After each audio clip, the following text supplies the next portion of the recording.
La voix des hommes. Campagne de sensibilisation sur la santé mentale des hommes. Les hommes sont beaucoup moins enclins à parler de leurs difficultés et de leurs sentiments.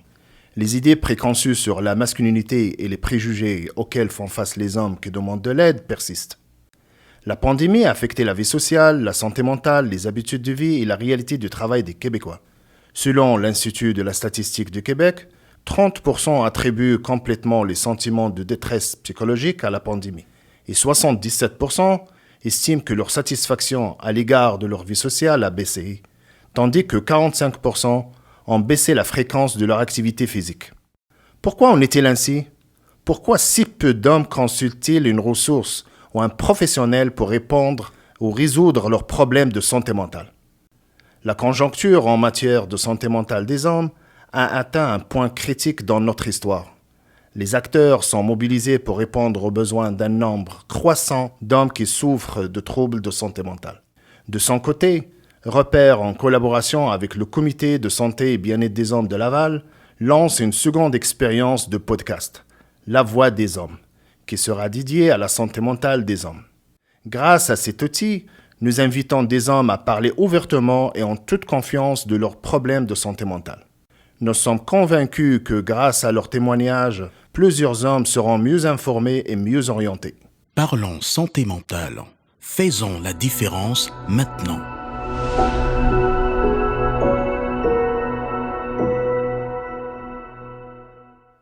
Un plaisir de recevoir notre second invité. Bonjour et merci d'avoir accepté notre invitation. C'est un plaisir.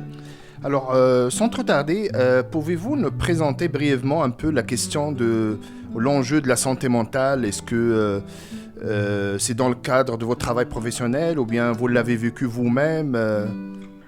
En fait, c'est un peu des deux que vous venez de nommer. Premièrement, moi, je travaille dans une ressource d'aide communautaire, du moins là, de la grande région métropolitaine depuis 2 ans et demi. Donc, forcément que je la côtoie au quotidien dans divers concepts. J'ai fait de l'aide à l'emploi, j'ai fait du support, disons, de l'autonomie socio-professionnelle et des choses comme ça. Donc, forcément que je l'ai côtoyé. Mais à titre de papa, depuis plus de 5 ans, il m'est arrivé d'avoir des petits moments un petit peu de détresse. Et depuis, disons, peut-être un an et demi, un petit peu plus de l'anxiété plus que de la détresse. Parce que j'ai pu mettre des mots, si on veut, sur cette détresse-là. Et je considère que ça pourrait être qualifié de l'anxiété, oui. Alors, avant d'aller vers le côté personnel, honnêtement, vous touchez quelque chose d'extrêmement important. Je pense, jusqu'à quel point la pandémie a mis en lumière un peu le stress qu'ils vivent les gens professionnels, surtout du milieu communautaire, le cumul qu'ils ont vécu? Disons que, tu sais, au niveau communautaire, on reçoit effectivement là, un petit peu plus de diversité au niveau des problématiques. Les problématiques sont un petit peu plus nommées qu'ils étaient. Donc, ce que je veux dire par là, c'est que lorsque les gens arrivaient, ils pouvaient pas mettre des mots sur ce qui se passait. Il y avait peut-être la difficulté à être capable de, tu sais, ils nommaient les faits sans nécessairement être capable de comprendre ce qu'ils pouvaient vivre exactement et mettre des concepts sur leur vécu. Aujourd'hui, vraiment, la plupart des gens sont capables tout de même d'arriver dans un endroit et de dire, j'ai l'impression que je fais de l'anxiété ou j'ai peur de ci, j'ai peur de ça.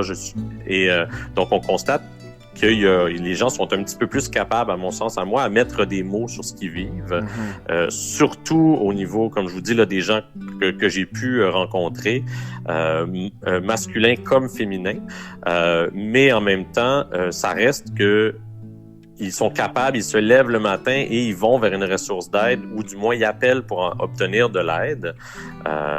Il y en a vraiment plus qu'il y en avait. Donc, je constate qu'il y a vraiment une augmentation là, de la demande là-dessus. Comment vous réussissez jusqu'à maintenant de conjuguer entre les charges, le stress au niveau professionnel et familial, personnel? Ben, je suis chanceux. J'ai tout de même un employeur qui est très, très, très conciliant, flexible et qui, effectivement, je crois que ça vient peut-être avec le fait de travailler dans le communautaire, mais qui est très, effectivement, conciliant. On a des conditions de travail qui nous aident au niveau humain et comprend très bien là, que la famille reste un élément important et je pense que ça en est devenu un encore plus pendant la pandémie parce que là, pendant la première vague, il a fallu jumeler avec du télétravail et forcément les garderies qui étaient fermées.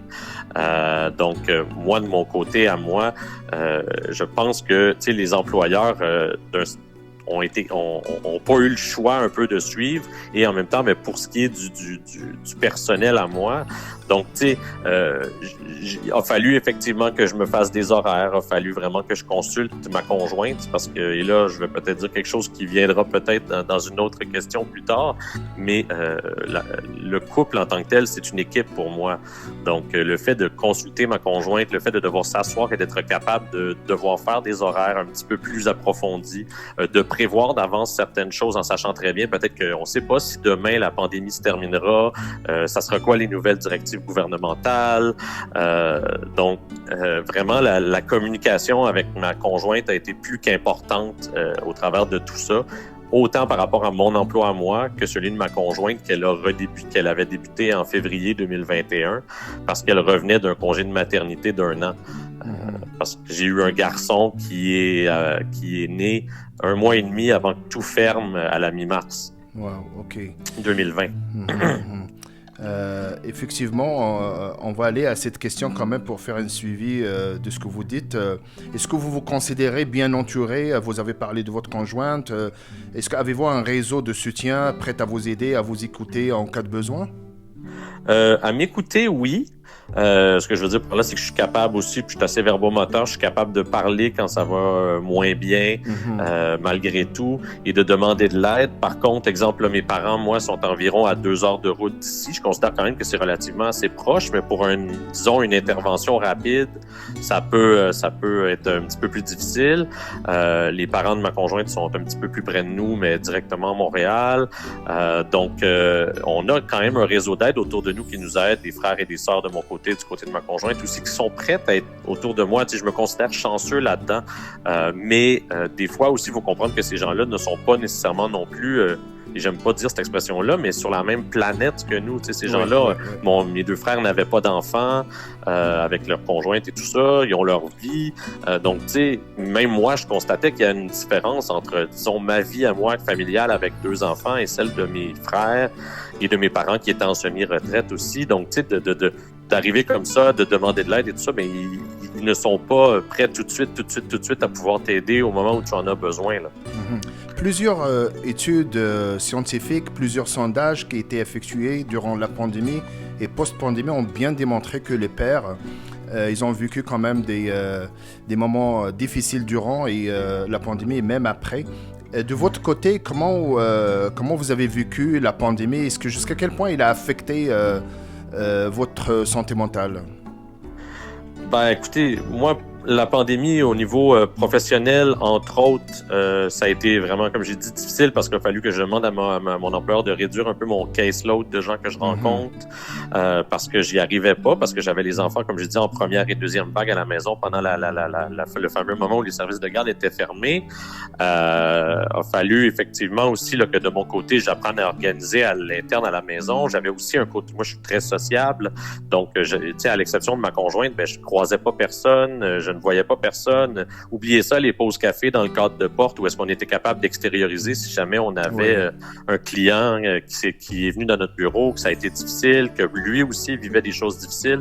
Les consultations ont changé, la façon de faire du moins. Et au niveau personnel, comme j'ai dit, oui, ça m'a permis de tout de même prendre du temps un peu puis de développer des liens privilégiés avec mes enfants, surtout mon garçon, comme j'ai dit, qui venait de naître, puis ma fille qui était quand même jeune, qui avait 3 ans. Donc, tu sais, d'aller au parc, d'aller marcher dans un grand parc à côté, tout en faisant une espèce de rencontre en Zoom qui était tout à fait informelle parce que j'étais pas capable d'être à 2 endroits en même temps, mais je considère quand même que ça nous a aidé, tu sais, ça m'a aidé, moi, à créer des liens.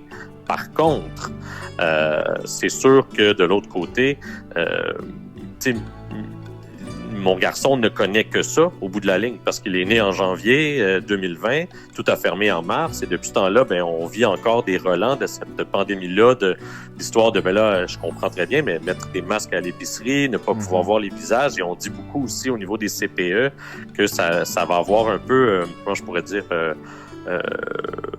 rendu certains enfants différents par rapport, par exemple, voir les visages, comprendre que quand une éducatrice sourit et tout ça, il les voit pas, ces sourires-là.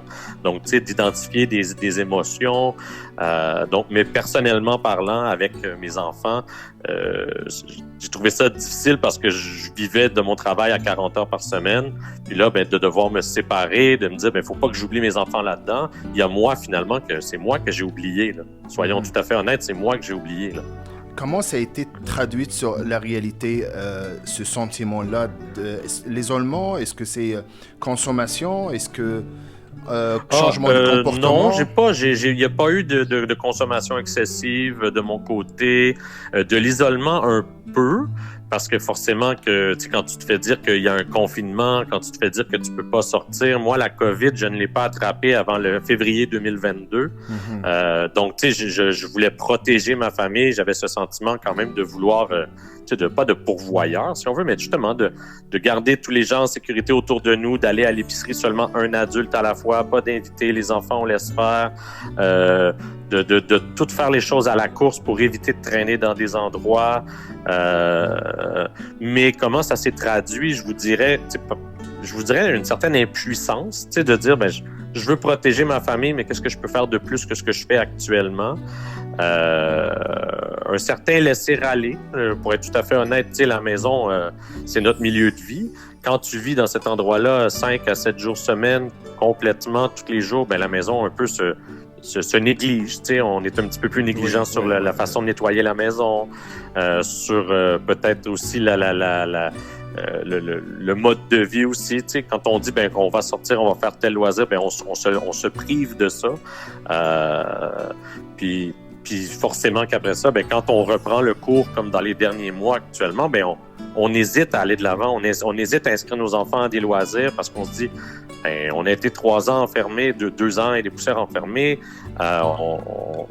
Est-ce que ça vaut la peine? Est-ce qu'il n'y arrivera pas quelque chose? On se questionne à savoir si la famille autour de nous, il pourrait pas arriver quelque chose. Là. Avez-vous pensé à chercher de l'aide externe, que ce soit communautaire ou thérapeutique ou aller chez un psychologue? Excusez-moi. Oui, du moins dans la dernière année, il faut comprendre aussi que le tempérament moi, j'ai un garçon, comme j'ai dit, là, de 2 ans et demi. Mon garçon a un tempérament tout à fait différent de ma fille. Et vu mon background en relation d'aide, je pensais être quand même bien adapté, être capable d'aider mes enfants dans diverses problématiques. Mon garçon est un petit peu plus explosif que ma fille et souvent, il me fait perdre mes moyens par rapport du moins à la façon d'intervenir avec lui. J'arrive toujours pas, même encore aujourd'hui, à être capable de communiquer adéquatement. Il est toujours sous la robe, j'aime pas l'expression, mais c'est sous la robe de ma conjointe. C'est maman, ouais. Toujours maman. Et moi, j'essaie d'interagir avec lui et ça ne semble pas fonctionner. Le courant passe pas. Et quand il est explosif et qu'il y a des excès de colère et des choses comme ça et des crises, c'est pas moi qui finis par le calmer et moi, je me sens vraiment coupable de ça.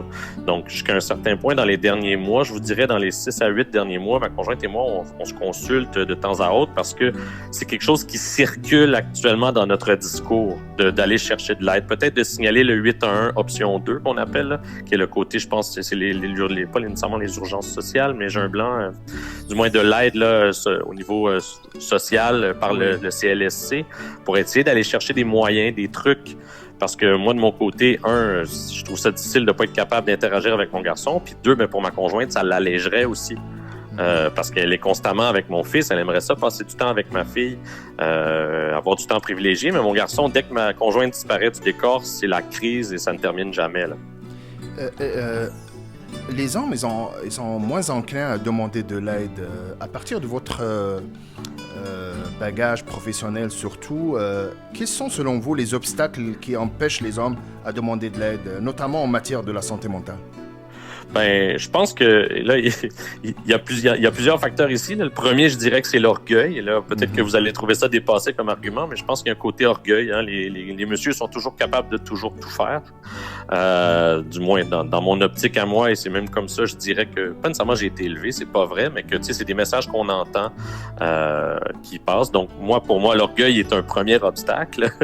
Le deuxième, je vous dirais que c'est le côté un peu, aussi niaiseux que ça puisse paraître, on vient d'en entendre parler depuis peut-être 5, maximum 10 ans de ces organismes d'aide-là qui commencent à apparaître au niveau pour les hommes, de soutien psychologique. Il y a même des blogs aussi qui ont été créés sur Facebook et tout ça pour rendre le tout un peu plus accessible, mais ça reste que tout de même des gens qui soit ne les connaissent pas ou soit ne préfèrent pas adhérer à ça, peut-être des fois par divergence d'opinion. Je pense aussi des fois que pour certains hommes, comme vous l'avez si bien dit, c'est un petit peu...